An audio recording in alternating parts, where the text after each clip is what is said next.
Okay, so I'm just going to go over a quick review of the different things that we needed to know for the atoms, atomic structure, and periodic table test. Um, I have First thing I want to talk about is just the structure of an atom. Remember that an atom is the smallest unit of matter that cannot be divided any further and still maintain the same properties. So often people say, can you split atoms? Yes, but they do not maintain the same properties, in addition to the fact that that is not an ordinary thing. Um, this would be the structure of the atom. Remember that we would have protons and neutrons in the center, and that's the nucleus, and the electrons would be in the orbitals or sublevels surrounding. Okay, remember that the and protons and neutrons are equal as far as weight or mass, right? And that the electrons have no mass, or actually, the mass is said to be negligible, which means that it doesn't count in the atomic mass. Um, Remember that our protons have a positive charge, right? Neutrons have no charge, and our electrons have a negative charge. So in most atoms, we're neutral. So the number of protons will equal the number of electrons. Okay, and that's for atoms, right? Because atoms are all neutral. Now, once the protons number of protons at least does not equal the number of electrons, then we have what's called an ion. And that ion will be either positive or negative, depending on which one is greater. If we have more protons, then it will be positive. If we have more electrons, then it will be negative. Okay? But remember, all atoms are neutral, right? Um, Now, the next thing we're going to talk about is the actual period on the periodic table and what kinds of things does the period tell us. The atomic number is at the top. Remember, the atomic number tells us the number of protons. My pen is doing something funky right now. And in a neutral atom, remember that protons will equal electrons, so it will also tell us electrons in the neutral atom.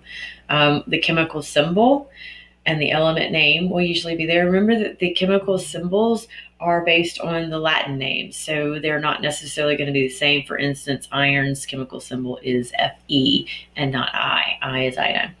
And then the last thing we'll have is the average atomic mass. And remember that the average atomic mass is the average of all the naturally occurring isotopes. So remember, it is an average, okay, of all isotopes. So it's not, I have no idea what my pen is doing, something funky. Hopefully you can hear me because the writing is weird. But average of all the naturally occurring isotopes. This is why it is in decimal, and we watched a Edpuzzle on that as well. Okay. Then let's talk about the electron shells in the Bohr model. Remember, the Bohr model looks like the solar system model, because that gives us the easiest picture of what it might look like. But we do know that these electrons are never still, so they're constantly moving. So they don't actually stay in this spot, and it doesn't actually look exactly like this. But this is the model that we use in order to kind of get a picture of what's going on. So this one right here has 18 protons, and so we know that that is going to be argon because it has 18 protons, and argon has 18 protons. And then we know that the second one is potassium because it has 19, and we know that 19 is the atomic number for potassium. And then the last one is magnesium because it has 12. Again, I'm looking at a periodic table to make these judgments. Now, because an atom has the same number of electrons as it has protons, 18 protons means 18 electrons. So we fill in the dots. Remember that we have 2 in the first shell and then 8 after that. Okay, so we have 1, 2 in the first shell, and then we can have 8. 3, 4, 5, 6, 7, 8, 9, 10. That gives me 2 in the first, 8 in the second for a total of 10. 11, 12, 13, 14, 15, 16, 17, 18. Okay. Potassium has 19, right? So it's going to have 2 in the first shell, 8 in the second for 10, 8 in the third, that's 18, and then 1 in the last shell. Okay. Magnesium has 12, so it's still going to be 2 in the first shell, 8 in the second shell, and then 2 in the last shell. So if you were going to do something like nitrogen has 7. So we'd put 2 in the first, and then I don't know why this is being funky, but we would put 2, 5 in the second. 3, 1, 2, 3, 4, 5. Okay.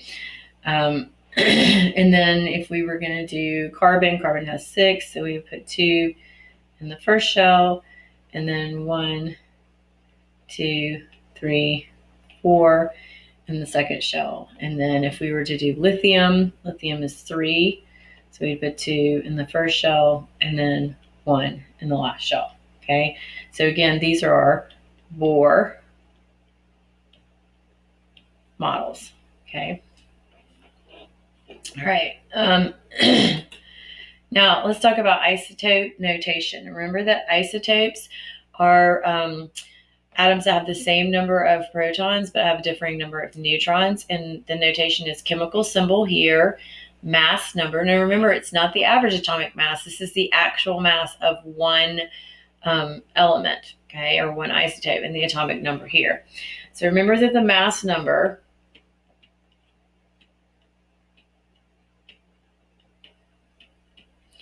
is protons plus neutrons. Okay, wow. Okay, so this one right here has 6 protons, okay, and then 13 minus 6 gives me 7, so it has 7 neutrons, okay. For this one, this is carbon, this is chlorine. The mass number is 35 and the atomic number is 17. So that means that we have 17 protons. Goodness, this pen's never done this. And then 35 minus 17 is going to give me 18 neutrons. Okay. This is beryllium. So beryllium has a bottom number of 4. So that's going to be 4 protons.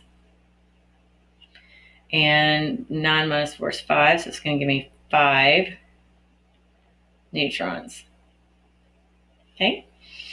So again, this is isotope notation. Okay. Now, again, this just talks about protons and neutrons. This is just protons. There's nothing here about the electrons. So as long as it's just like this and there's no charge here, then we assume that the electrons are going to be equal to the protons. So this one would have 6 electrons, this one would have 17 electrons, and this one would have 4. Until we talk about ion notation. Remember, ions are atoms that have lost or gained electrons. Now, sometimes it can have isotope and ion notation. That would be appropriate, but most of ours will probably just have isotope or ion notation. So remember that in a neutral atom, protons are equal to electrons. So protons equal electrons, okay, in the neutral. But this right here tells us that it's not neutral. So this says 2 plus, which means I have 2 more protons than I have electrons. Now, because electron number can change and proton number cannot change, that means that this says I have lost 2 electrons. So plus tells me that I lost electrons, okay? So I look at iron, and iron is 26. So I have 26 protons in iron, and I have 2 less electrons. So that gives me 24 electrons. Okay. So you have to start with whatever the proton number is because that's the neutral electron number. So I want to start with the neutral electron number, okay? Now, this one is nitrogen 3 minus, so that means I have 3 more electrons. So this one has actually gained electrons.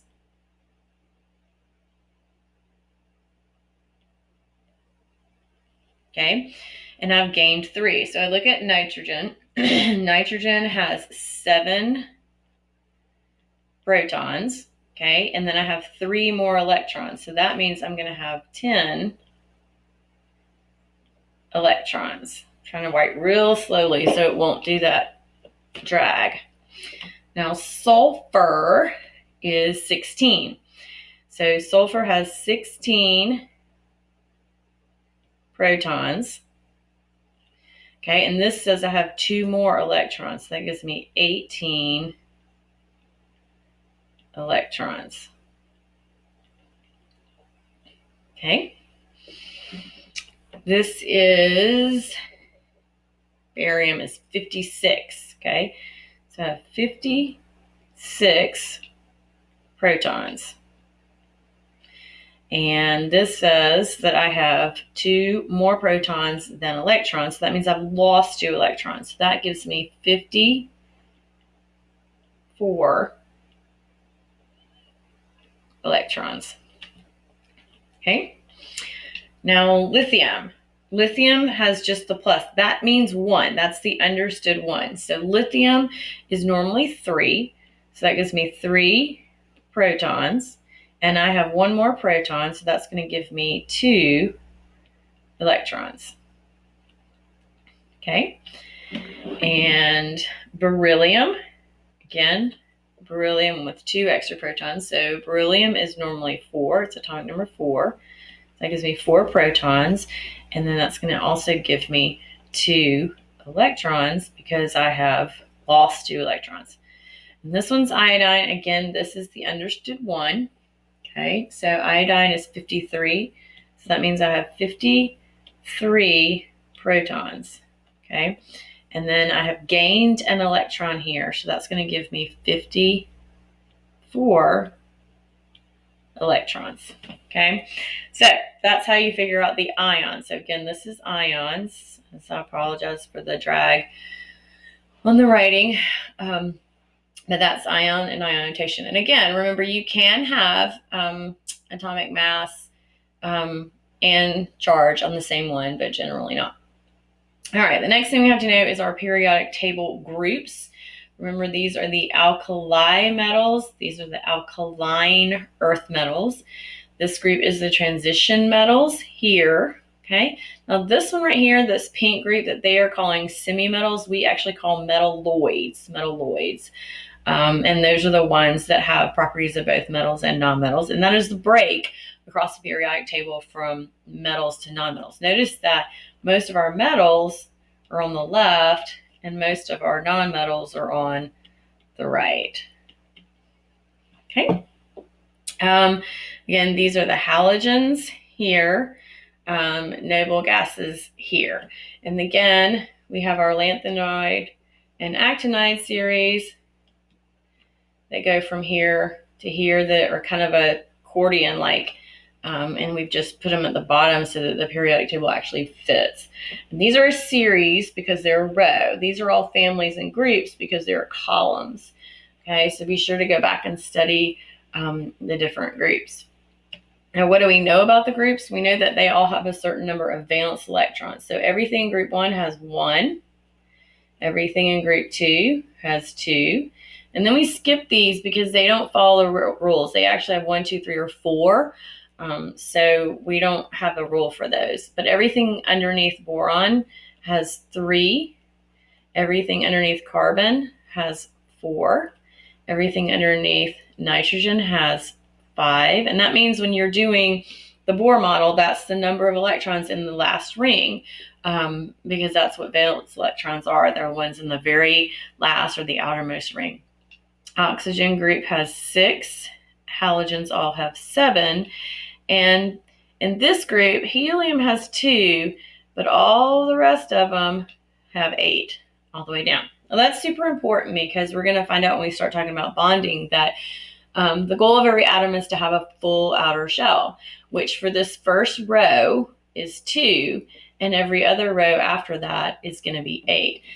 This right here, the period number, also tells you how many electron rings it has, or orbitals. This one all has 1, these all have 2, these all have 3, and then 4, 5, 6, 7. That's how many rings it takes to fill in all of those electrons. Okay, so you notice that hydrogen and helium only have 1 ring, so their ring is actually full at 2, and then everything else has to have 8 in the outside ring in order to be full, and that is going to actually become the octet rule. Everything needs 8, with the exception of hydrogen and helium. So valence electrons are important because we want to be able to do electron dot structures. In electron dot structures, we put the chemical symbol, like I will do lithium, okay? So that's Li, okay? And then I'm looking for the valence electron. So lithium is an alkali metal. It has 1 valence electron. So I'm going to fill in 1 dot for that one. Now I'm going to do maybe boron. So boron, okay, B, and it is in the 3rd group. So I'm going to put 3 valence electrons around boron, okay. Then I want to move to maybe oxygen. Oxygen all has 6. So 1, 2, 3, 4, 5, 6 for the Lewis dot. So the pattern for Lewis dot goes like 1, 2, 3, 4, 5, 6, 7, 8.